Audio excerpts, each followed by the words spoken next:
Shuncha davo topmadi beti kelgan. Shuni aytolmayman-ku. Shuni Mana yarim. sapsen. Yo mayli gapiramiz. Nimalar dedim o'zi? Bog'chani to'g'risida gaplashyotgandik. Bog'chaga borishga, bolalarni bog'chaga, juda zapis ketyapti. Даже qo'rqib qolganlar bolalarni jo'natishga. Ikkita farzandim bog'chaga boradi.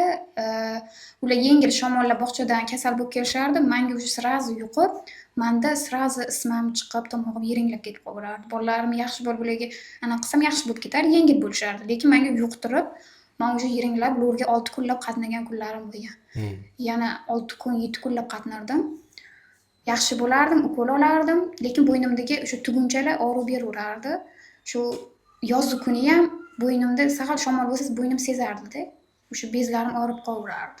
Bog'chadan olib qoldingiz bolalarni. Bog'chaga o'sha hech qaysini jo'natmay uyda olib o'tirdim. O'zim ham tushib qolgansiz, kasal yuqib qoladi deb. Vahima bo'lib qolganman-da. Keyin o'zim ham ko'chaga kamroq chiqishga anaqa bo'lib qoldim, maskalada yuradigan bo'lib qoldim. Keyin shu bilan ha deb antibiotik ovuraman, ukol ovuramanmi deb nima qildim-da. O'sha boshlarim og'riq anaqa shu bo'ynimda sezardim, og'riq bo'lsa o'sha siras qulog'im bitardi-da. Keyin burnim ham bitayotganga o'xshab tuyulaverardi. Bo'ynim og'rigan kuni-da. Burningiz ochildi. Keyin antibiotik boshlardim-da. Hozir men siras tabletka ichmasam, hozir zo'rayib ketaman, ukol olishga bo'lib ketaman dedim-da. Yani 2-3 kun tabletka ichsam bo'ynim tozalardi, yana 2 kundan keyin og'rib qolardi.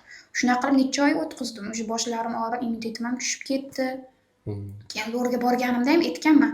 Mana shu tomog'im og'riydi, mana shu bo'ynim tashqari tomon shamol sezib og'rib qoladi bezlarim deganman. Keyin bu hozir siz tomog'ingiz og'rib turibdi, shuni hisobiga ishgandi ishdi. Men antibiotik ichsangiz yaxshi bo'lib ketadi deyishdi menga. Shu shunaqa ekan dedim. Bu 1 yil shu ahvolda yurdim men keyin. Hech kim menga anaqa qilish kerak, davolatish kerak, davolasa bo'ladi, buni deyishmagan-da. Lekin doktorlardan so'raganman keyin. Bilishmagan ular, doktorlar. Yo'q, menga tavsiya berishganda men qilgan bo'lardim, chunki qiynalib yurmayman, shuncha yil qiynalib yurdim. Bosh og'riq, bo'yin og'rig'i. Antibiotik qayta ichish men o'zim ham xohlamayman qayta. Uxlamaslik, to'yib uxlamaslik, ertalab kechani shamollab qolardim. Men muzdek hayotda ichmayman.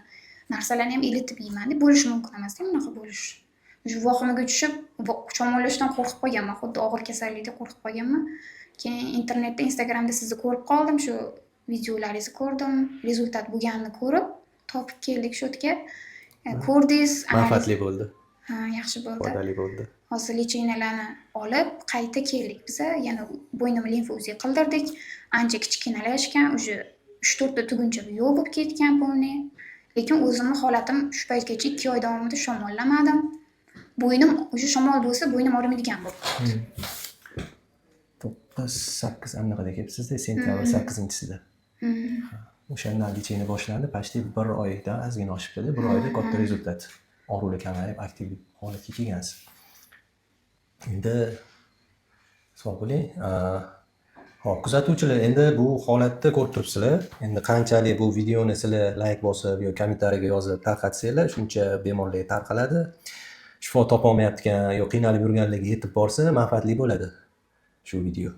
Sog' bo'linglar. Rahmat sizga. Sog' bo'linglar. Ularni yozildi. Bu ishni qolib ketmadim.